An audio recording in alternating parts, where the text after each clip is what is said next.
Welcome to the GY podcast, where we speak openly about real life issues affecting our daily lives. My name is Casey, and I have with me today three beautiful ladies, Alex, Onyeka, and Beatrice.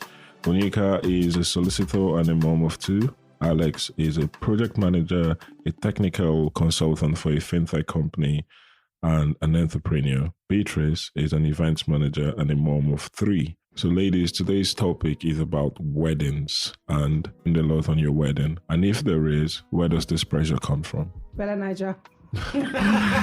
Sorry, I just need to get it in there. I think society has given us an impression, or I suppose a standard to kind of follow. So yes, there's a pressure to spend a lot of money because you're seeing a lot of lavish things on social media. You're seeing a lot of influencers getting married, and even though they're probably being sponsored to get certain things at their wedding, you're seeing a lot of people doing the most. So in that situation, you've got couples who are looking to get married, may not be in like an amazing financial position, but wanting the world. So I think the society pressure is real.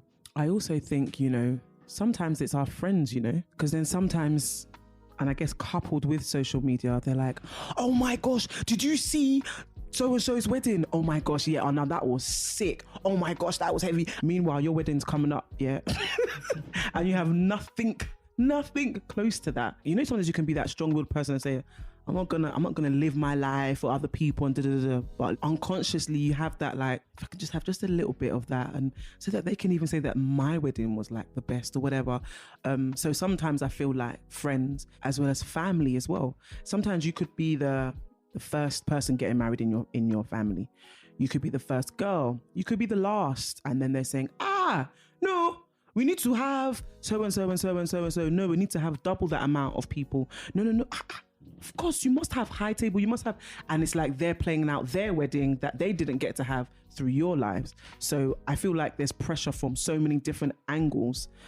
I'm so grateful to God that I got married way before all of this started happening. So I didn't really succumb to all of that. I just kind of did what I wanted to do.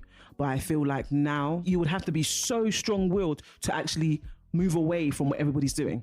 Yeah, you definitely have to be strong. Sometimes even I say to Casey that I'm just so happy I didn't get married right now, because the weddings now, I think in terms of money and how much they're spending, it's like they're spending the amount you would spend on basically 2 weddings, because the after parties now that they're having just cost a lot of money, and that's an added expense to what it was when we were getting married. Yeah, we would have an after party that would finish at like 3 a.m, but now they have after parties and they're like bringing in strip poles, and they build like a stage just for the after party. They have lounges. And when I've had clients who have found out that someone else is getting married on the same day, then it's kind of like, oh, there's 2 weddings that are happening in town.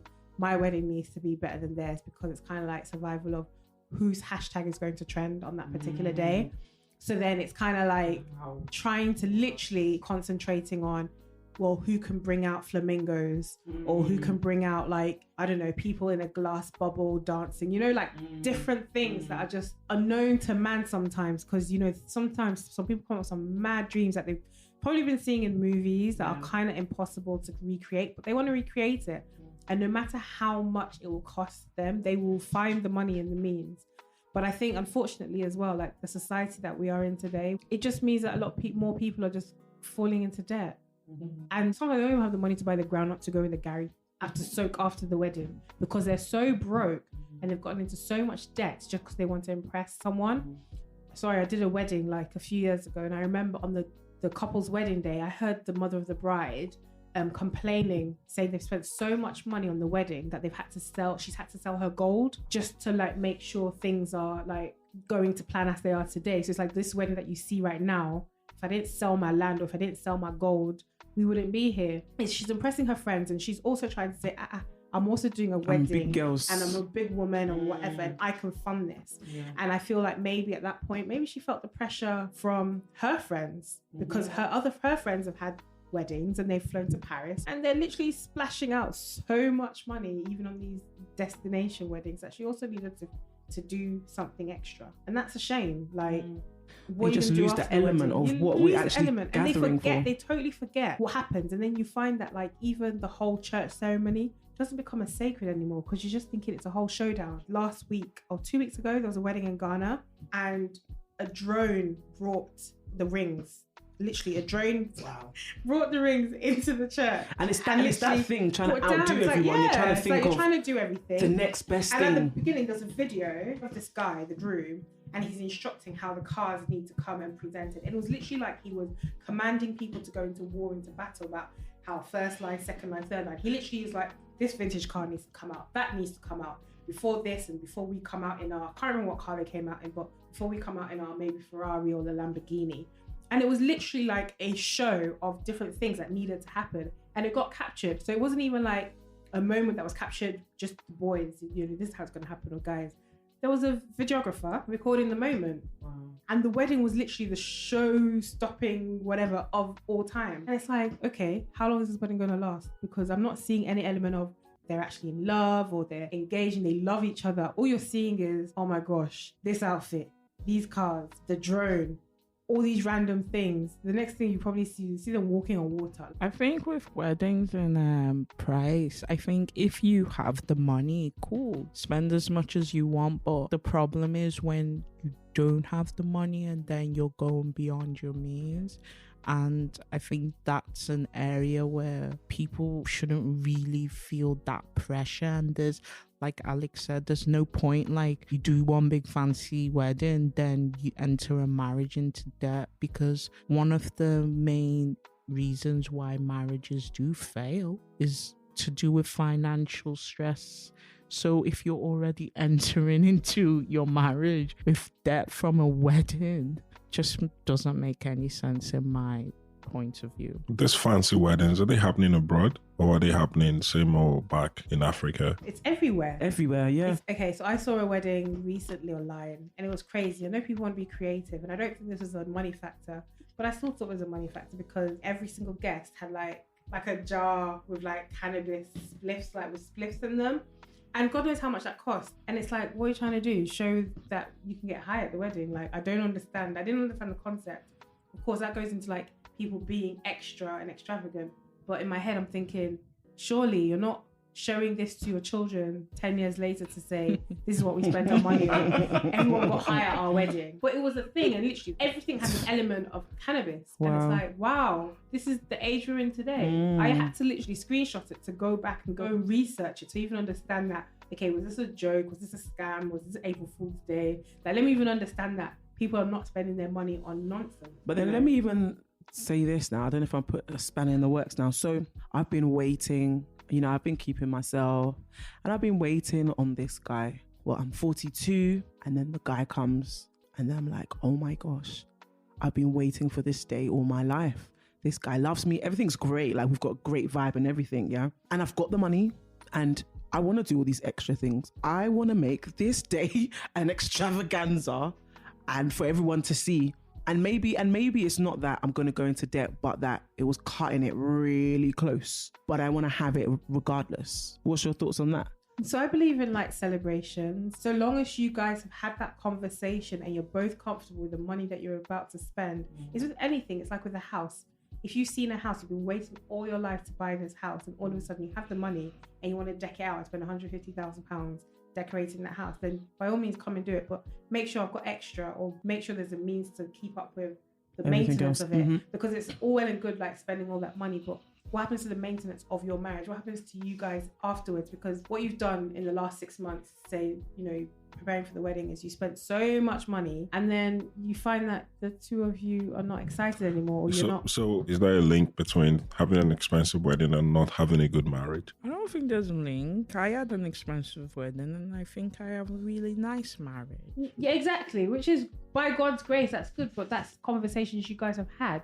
I don't think you guys sat there and were dumb to just spend money for no reason. You decided and you prepared yourselves and said, we're going to spend X, Y, and Z on this wedding. We want it to be the best day of our lives, but we're also going to make sure our marriage is sacred and is amazing. And we're going to try our best as much as possible to be there for one another. But I think some women that have been waiting, maybe you've gone to marry an older guy and the guy's like, do you know what? here's my card, go and do whatever you want.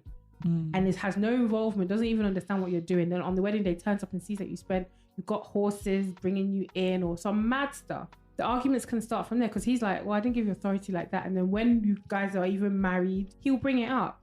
I think the key point you made is basically saying it's not really the wedding, it's your discussion and your communication during the process, and also the fact that you've also put more input in what's going to happen afterwards.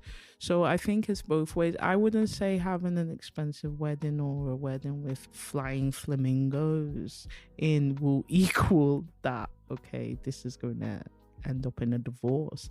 No. I'll just say it's about like, it's literally the compromise and conversations, and like what Beatrice is saying, you've saved for your wedding day and you want it to be an extravaganza. Let it be an extravaganza, but like afterwards, remember that there is life after that wedding day. There's life after those dancers have come to do some 5-minute performance and you pay them £50,000. So if you're not prepared in marriage as well, then you've wasted your time, in my opinion. Do your extravagant wedding in your own way that's special to you and that's meaningful to you, remembering the elements of why you're even getting married in the first place. It's not to have a whole showdown. If that's the case, then let's just have a carnival on the streets and call it a day and be known for someone that likes to throw parties. But don't throw a party, then afterwards the two of you go and there's nothing in your fridge. I remember I had to advise a client, like they had a budget and they started off with £20,000. That £20,000, I still hadn't seen it. But by the time they finished, the budget was up to like about £65,000. And on the wedding day, they had over £10,000 outstanding. Do you know what I mean? That scenario is mad. Some vendors will not turn up because you've not finished paying them. But who are you trying to like impress? The guests. The guests are going to eat your food and go home. And they'll still complain they'll still complain that, oh, the food wasn't not hot enough. Or there was not enough drinks. The drinks are not cold. Did you see her dress? Her dress is horrible. So who are you trying to impress? And get yourself into debt for what? You want to have an amazing honeymoon. Okay. So then compromise. If you have enough money to have an amazing wedding and an amazing honeymoon, then get to it. But don't do half and half and go and sit down and eat your Garri. I will still go back to that whole Garri situation because it's real. I've seen it happen, and people get into debt and then the debt spirals out of control because they never recover from it and it ends up in divorce. So we definitely need to be having those conversations because you might not be the one that likes to spend money. And I think it's interesting because weddings are, when we say it's expensive, right, it's every detail that goes towards the budget. Her dress, your suits, the wedding rings, the church venue, the decorations, the food, the drinks, the transports. Do you know what I mean? The accommodation for guests or whatever. So it's quite an expensive ordeal. So the question then is, as an event planner, you make more money if your clients spend more. So how do you balance it out then? Advising them not to spend more. Do you know what I mean? Like, I'm not an event planner, but my two best friends are. And I think from what I've seen just by watching Alex and Beatrice work is, yes, you want your client to spend more, but you yourself as a planner, you don't want disgrace, because if your client can't pay the person you have connections with in terms of food, or the person you have connections with in terms of music and entertainment, it's a bad reflection on you. I think from that case, you would want your client to actually be within their means so they can actually pay the vendors. That's my understanding. And I think the conversations need to be had, like frank conversations. Like I always start my consultation with, if you've got in your mind a BellaNaija wedding and you don't have the budget to fund it, please, let's just stop here. What does a BellaNaija wedding mean for those who don't understand? I think it's become like a social term where BellaNaija, it's a Nigerian blog. They feature a lot of different events, and primarily I think how they kind of rose and kind of gained a lot of publicity is by featuring real life weddings on their pages. Real life extravaganzas, because they would pick and choose which weddings they would pick. They won't do someone that's just gone down to the registry and then that's just signed husband and wife and that's it. They wanted to capture society, what you call society weddings, or people that have gone above and beyond to make sure that their wedding day is amazing, and capture all the colors, the money that's being spent, the vendors that are being used. And it's like if you were in BellaNaija, it was like, oh my gosh, there your was a wedding level, was... a point where it was like, if you're in BellaNaija, you are the standard. Yeah. Like you have arrived, basically. So I think a lot of people then, and a lot of African couples that come to you will come with ideas, not from Pinterest. They would come to you with weddings from BellaNaija, and they will point at certain things and be like, I want this. They have caps at the after party. I want those caps. They have after party cups. I want after party cups. And all these little details, they all add up. You don't know, you can't determine your wedding guests, and African weddings are quite extravagant when it comes to numbers. I know I had 500 people that attended my wedding, but it was very controlled because we were event planners, so we knew how to manage that. But I didn't want 500 people. That was my parents. I don't know 500 people. The people I wanted there came. Yeah, and that goes to the next question about parents. Do you find that the parents play a big role in how expensive the wedding is? And you had a situation where you didn't have to go into debt, but your parents are happy to pay for your wedding, or pay for most of it anyway. What is the response to that? Give me the money. Let me use it for deposit. Because you're already entrapped by trying to do this wedding for them and their friends. And because they are obliged to support in putting on this show, there's no money in the bank to give you to buy anything, because they are either saying to you, we've sent you to school, you should have saved up your own money, now you work to buy a house. And if you're marrying a man, the man should be sorted before getting married to my daughter. So I'm not dashing you money to buy anything. I'll pay for your venue, I'll pay for your dress, I'll pay to buy drinks because I don't want embarrassment. My friends are coming.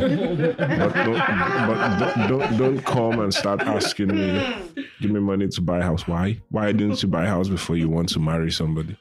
So tell me, do you think that's the mindset? Do you think that's what really happens in reality? Some parents I've seen, and they literally sort their kids out when they're getting married, even if the child is a female, even if the child is a male. And yes, some parents... When you say sort out, what do you mean? Like buy them a house, buy them a car. Are we talking of what happens in England? I don't know how many parents buy their kids' house here. No, okay, Nigeria. But some English parents at least help for the deposit and things like that as well. So some parents do that, and then some parents are like, no, I've supported you, I've paid your school fees, I've done this, get a mortgage and do what you have to do, but I'll, like Casey said, I'll help you with the party. How about those parents that, like you say, they know that they're taking you to school, so you have the money, you're working, so in their mind, they've given you their list of what needs to happen at that wedding, but you have to fund it. Wow. You and your husband have to fund it. That's great. Yeah, there's a lot of parents you know what I mean? Who don't even contribute at all to the wedding, but they have a say. They're there at every meeting. That would do my head in. I remember when we were getting married and we told my mother-in-law, well, two things, that it's gonna be invite only, and she said, you want me to come by myself? No, mummy, just we're gonna give you an allocation of numbers, and this is your number. And then she said, why don't you go and use this venue? And we were like, but mum, you never said you're paying for the venue. We are paying for the venue, and this is the venue that we've chosen. No, go and use this venue. And I was just like, I'm sorry, it can't be on your terms. And if your parents say that they want to pay a large chunk of money, best know that that's coming with conditions. If they want 150 and they've paid for my venue and I can't afford it, well, then I could take that on. That's life, innit? It's either I do my wedding now or I go and save the money myself. And I guess that brings us back to the question, do you think there's then pressure on the couple or more pressure on the guy? Because I am assuming as an African man or whatever, you're thinking of sponsoring or paying for this wedding. and trying to make your bride happy. I don't know any African young guy who's thinking of paying for the wedding. No, because isn't it like tradition that the bride's family take it? Oh, really? Yeah. And then even if anything gets split or something, it's not like Wow. that. I think that traditional things now, it's not. That's not the case, there. and that's probably more I've in never heard- Nigeria, I've never in heard of- Africa, to be honest. The Really? bride's family paying for it. Oh my gosh, the bride. is- Even yeah. here in England, traditionally, the bride's family pay Really? for the wedding. Yeah, So it's only now that the other family, the Green's family, contribute. And I guess it's only modern day families who would even sit and have the conversation, because some of these families are not even meeting before the wedding day. So I think that's another thing that needs to be pointed out, that the wedding is a huge expense, but one mother is sitting somewhere demanding all of this, the other mother is sitting somewhere else, like on the other side, and she's also demanding. But then it's kind of like, well, who's having the conversation to say, where's the money coming from? Do you know what I mean? Like, they're all concerned about who can impress which other family, but they're not sitting down and saying, as a family, because you guys are coming to be one, as a family, as our new family is being added on to, it's like, how can we sit down and make our lives easier for everybody and everyone being comfortable at the wedding?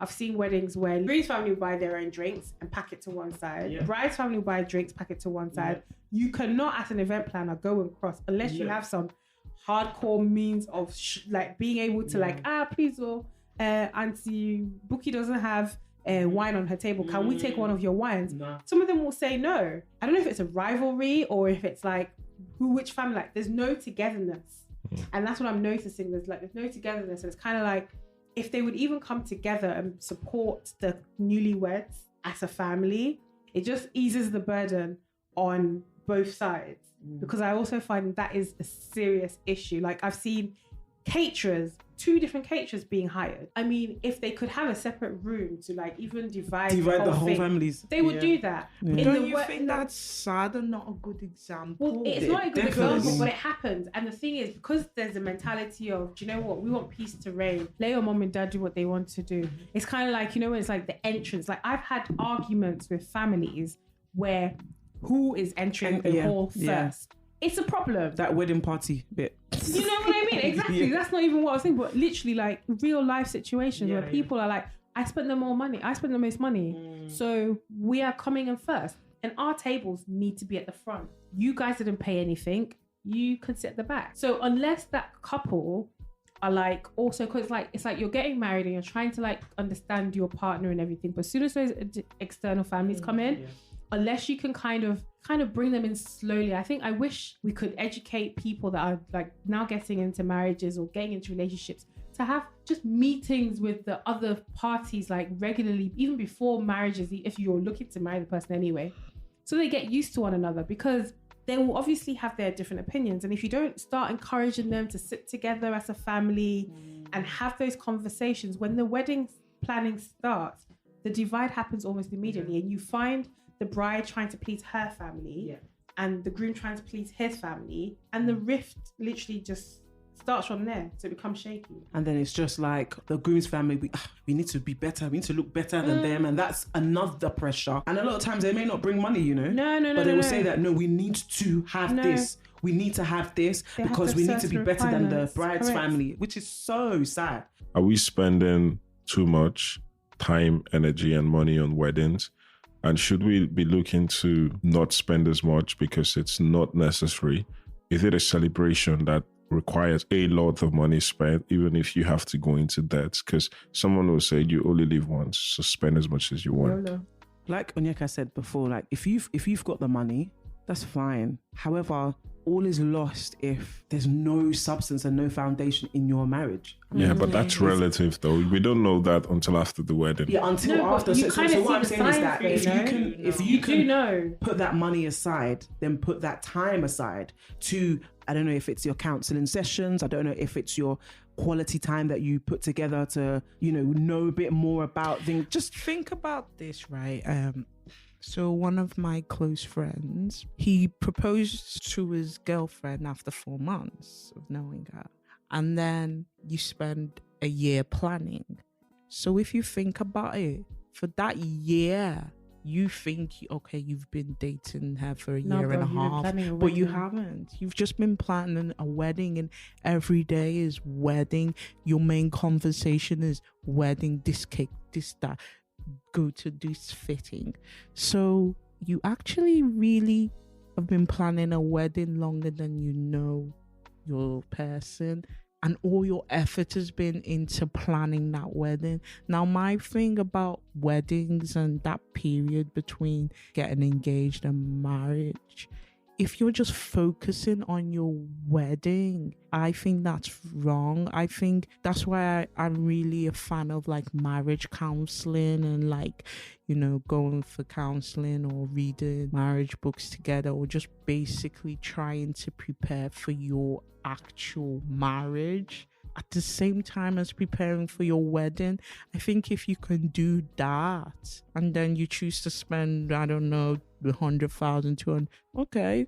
Or if you spend 10,000 or 2,000, fine. Whatever you spend with, and it's in your means, great. But I think you should also, during the time, also, as much as you're planning for your day, plan for your marriage. Yeah, I And totally that's it. agree with that. That is And that's literally it. like the conclusion for me as well. Yeah. Plan for your marriage. It's very important. Like Yeah. the foundation of marriage is literally understanding one another, and you can't go into marriage with those disagreements. Sometimes you have some people that will come be like, I can't imagine, you know, when we're planning the wedding and you actually said you wanted red tablecloth instead of white. And it's kind of like an argument that's been in their head. They've been angry about it, and it comes out in marriage, and it's kind of like a whole different ball game, because it's like, are you really upset about a tablecloth? But having said that, though, I think, you know, in concluding, one of the things I think I've learned or have picked up, and I hope the listeners will appreciate, is there's a pressure to look good. There's a pressure to look happy. There's a pressure to look wealthy. There's a pressure to look popping. Put together. Exactly. And then there is also the pressure that comes from family. Some parents take things way overboard because they already live a fake life. They're still trying to portray that to their friends. And then you're trapped into that whole thing. Your wedding is their statement to say, yes, I'm still rich, when really that's not the circumstance. That might not be the reality. Once you're planning a wedding, the relationship dynamics are different. You're no longer talking about yourselves. You're talking about this party you're planning. So it's important to spend time getting to know each other. And as experienced people who are married, let me just tell you the truth. That wedding day will come, it will go. Not a lot of people will remember coming. Not a lot of people will remember what they ate. Not a lot of people even remember what you wore. And if you've burnt a lot of money, you're starting your life, right? So it depends on at what stage you're getting married. Obviously, you might have been established or you might just be starting, but you have a long journey ahead of you. So don't spend all of your resource on one day or one party, because it's something that will be forgotten. But yes, do something that your bride or your wife to be would enjoy. But you both have to be realistic. You both have to try and do things within your means and try and avoid getting into debt. If you feel you're going to have to go into debt, Don't go and borrow the money. don't borrow money that you can afford. And while it's good to impress people who genuinely care about you will come and enjoy the day with you. They will dance, because out of the 100 people, you're only going to really have 4 or 5 people you're really grateful that are there, whether it's for the groom or for the bride. Can I just say something as well? One thing that I always say to my clients as well, give me 3 words to describe the day that you want to see, you know? So that's very important. So. Good. Thanks, guys. So if you've liked what you heard, just drop us a line, give us some feedback. We have very experienced event planners, Alex and Beatrice. Will leave their social media handles at the end of this, and you can get in touch with them. They come with bags of wisdom, and they do really nice BellaNaija weddings if that's your dream as well. Okay then, thanks for listening. Bye. Bye.